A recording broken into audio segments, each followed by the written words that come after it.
Hallelujah, सबको जय मसीह की, प्रेज द लॉर्ड। मेरा नाम पॉल तारिक खान है। फिर एक नई वीडियो में मैं आपके सामने आया हूं और हमेशा की तरह वीडियो में वचन में जाने से पहले मैं कुछ बातों को शेयर करना चाहूँगा। इस बात को ध्यान रखना मेरे प्रियानो, सोचना हल नहीं है, प्रार्थना करना हल है। इस बात को ध्यान रखें मेरे प्रियो भाई बहनों। पर आज का जो आप वचन है मेरे प्रियानो, आज की जो स्टोरी है, कहानी है मेरे प्रियानो, उसका अर्थ समझाने के लिए मेरे प्रियानो, जैसे आप थंबनेल और टाइटल देख के समझ गए होंगे किस टॉपिक, किस विषय के बारे में बात कर रहा हूँ। और आज का जो विषय है मेरे प्रियानो, नामान के ऊपर है कि नामान की कहानी का क्या अर्थ है बाइबल में मेरे प्रियानो, जैसे आपने थंबनेल पे देख के समझ लिया होगा।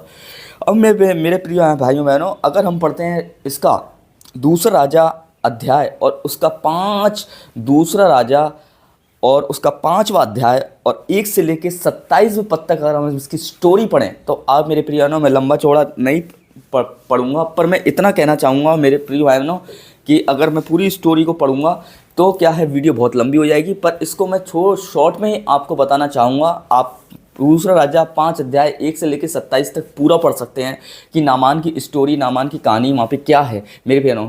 पर इसमें अर्थ क्या निकल के आता है वो एक मेन बात है और सोचने वाली बात है मेरे प्रियो है बहनों। यहाँ हम देखते थे मेरे प्रियानो, एक नामान एक व्यक्ति था जो अराम के राजा का एक सेनापति था मेरे प्रियो भाई बहनों। पर उसे बहुत कोढ़ था और वो कोढ़ था तो वहाँ पे जो मेरे प्रिय भाई बहनों, जो रानी थी, उससे वो क्या करता है, चर्चा करता है कि मेरा कोढ़ है और मेरे कोढ़ का इलाज कर।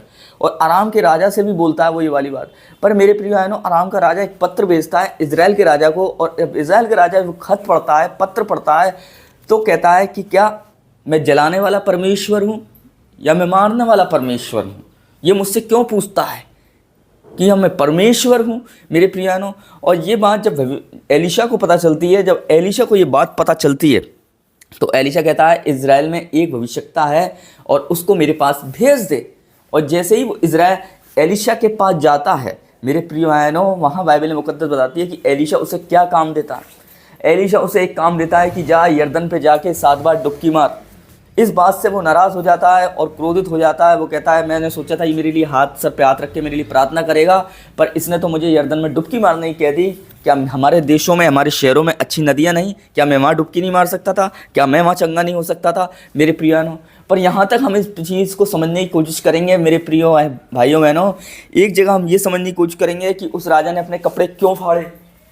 क्योंकि उस राजा ने अपने कपड़े इसलिए फाड़े क्योंकि मेरे प्यारों, आगे ये लिखा हुआ है बाइबल के अंदर कि वो ये कह रहा था कि ये हमसे कोई लड़ने का बहाना ढूंढता होगा आराम का राजा, इसलिए उसने ये कुछ चीज़ हमें भेजी है, इसलिए इसने ये पत्र हमें भेजा है। मेरे बहनों, आज भी लोगों की हालत ऐसी है कि आप उन्हें सही एडवाइस दें, सही सलाह दें मेरे प्रिय बहनों, वो ये सोचते हैं कि इसमें इसका कोई लालच है, इसमें इसका कोई काम फंसा हुआ है। आप उन्हें सही रास्ता दिखाएंगे मेरे प्रिय बहनों, आप उनके लिए भलाई सोचेंगे, आप उनके लिए आपको सही एडवाइस देंगे, वो फ्री की एडवाइस को भी ये समझेंगे मेरे प्रिय बहनों। इस बात को ध्यान रखें कि इसका कोई लालच है, इसका कोई काम फंसा हुआ है, इसलिए मुझे एडवाइस दे रहा है।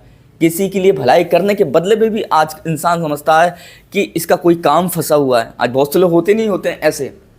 और फिर हम देखते हैं कि जब नामान को यरदन में दूसरी चीज़ कि जब नामान को डुबकी मारने की गई तो नामान क्या कर रहा था, मेरे लिए प्रार्थना कर।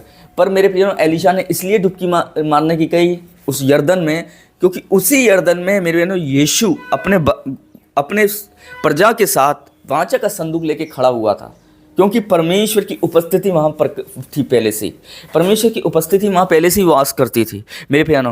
वो कह रहा था अभी मेरे देशों में बहुत सी नदियाँ हैं, वहाँ पे क्या मैं डुबकी मार के चंगा नहीं हो सकता था? जो उन नदियों में नहीं था वो यरदन नदी में था, क्योंकि पहले यरदन नदी से मेरे प्रियानो, पहले ही यरदन नदी से परमेश्वर की उपस्थिति गुजर चुकी थी। पहले ही यरदन नदी से परमेश्वर गुजर चुका था मेरे प्रियानो यीशु के टाइम में, यीशु के टाइम में। और यीशु ने उस वहाँ पर क्या किया था, वाचा का संदूक लेके वो खड़ा हो गया था अपनी प्रजा के साथ, और वो वहाँ जो पत्थर खड़े कर दिए थे मेरे प्रियो बहनों, तो जो और नदियों में बात नहीं थी, वो यरदन नदी में बात थी, क्योंकि यरदन नदी में परमेश्वर की उपस्थिति वास करती थी मेरे प्रियो बहनों। ऐसे ही आपके घर में मेरे प्रियो बहनों, इस बात को ध्यान रखना, आपके घर में वो बात, आपके घर के लोगों के अंदर वो बात नहीं होगी जो आपके अंदर होगी। जो दाऊद के 10 भाइयों में नहीं थी वो दाऊद के अंदर थी। जो शाऊल के भाइयों में नहीं थी वो शाऊल के अंदर थी मेरे प्यानो।